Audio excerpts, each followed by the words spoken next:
Bukit itu menangis, menimbun satu keluarga. Karya Denny J.A. Aku adalah bukit yang sangat tua, jauh lebih tua dari riwayat semua keluarga yang pernah berteduh di bawah kakiku. Dulu hutan tumbuh di dadaku menjadi untayan doa yang tidak pernah putus. Akar-akar panjang menahanku seperti tangan-tangan para leluhur yang menjaga dunia tetap seimbang.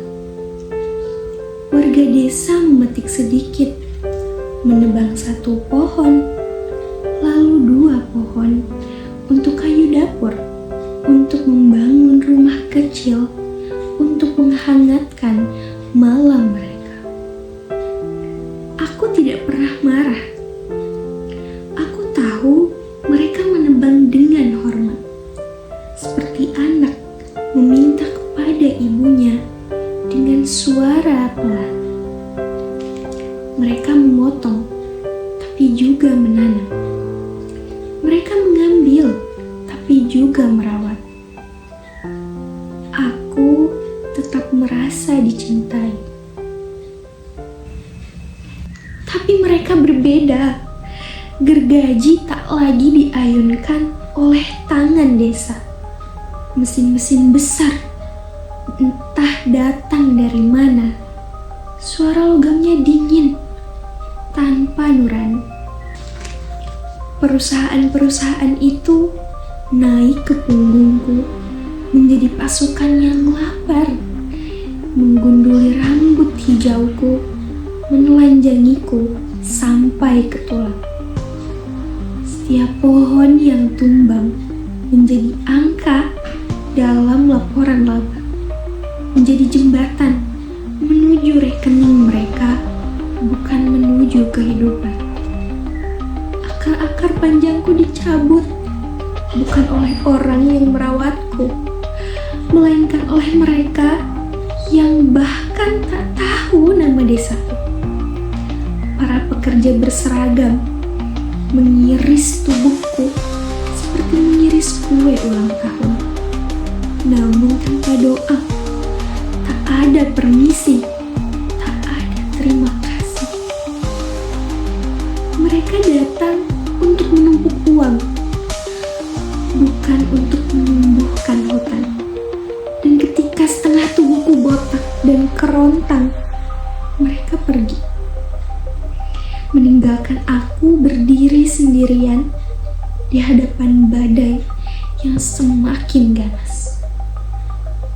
Pada malam itu, hujan turun dengan deras yang mengguncang langit. Ia mengetuk luka-luka lamaku yang tak sempat sembuh. Tanahku bergerak pelan. Aku sudah ringkih, seperti orang tua yang tak lagi pasti mana kaki yang masih kuat untuk berdiri. Aku mencari akar-akar yang dulu memelukku.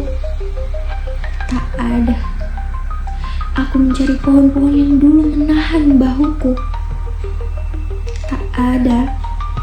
Aku mencari suara burung yang dulu mengingatkanku pada kehidupan. Tak ada.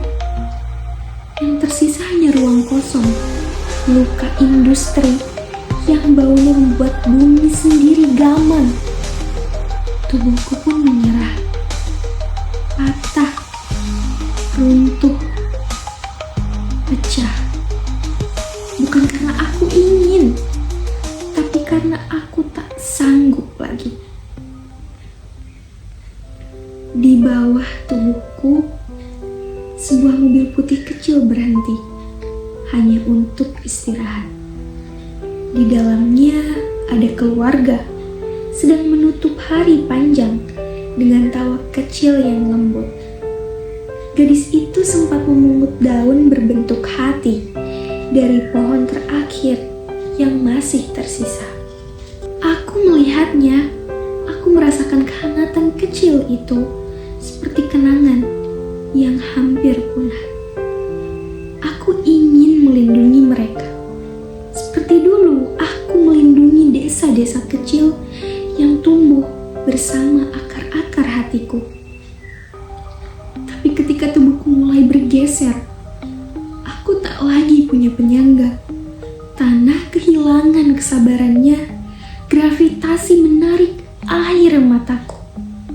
Dalam satu hentakan yang membuat langit tercekat, aku menutup mereka dengan rasa bersalah yang tak terucapkan.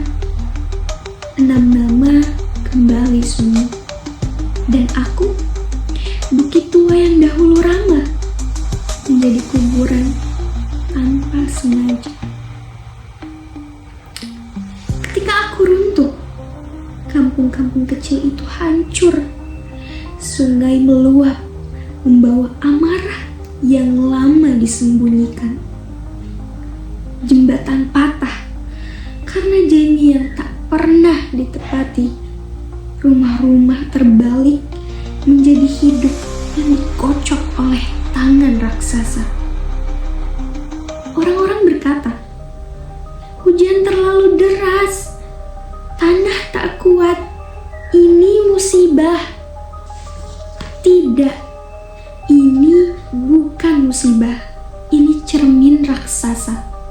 Bukan hanya hujan yang turun malam itu, tetapi kontrak-kontrak bisnis yang dulu ditandatangani tergesa, jatuh satu persatu dari langit sebagai batu dan batang mati. Di balik setiap meter yang melorot, ada tanda tangan yang menjelma menjadi longsor. Ada stempel yang berubah menjadi arus banjir, menelan nama-nama di kartu keluarga.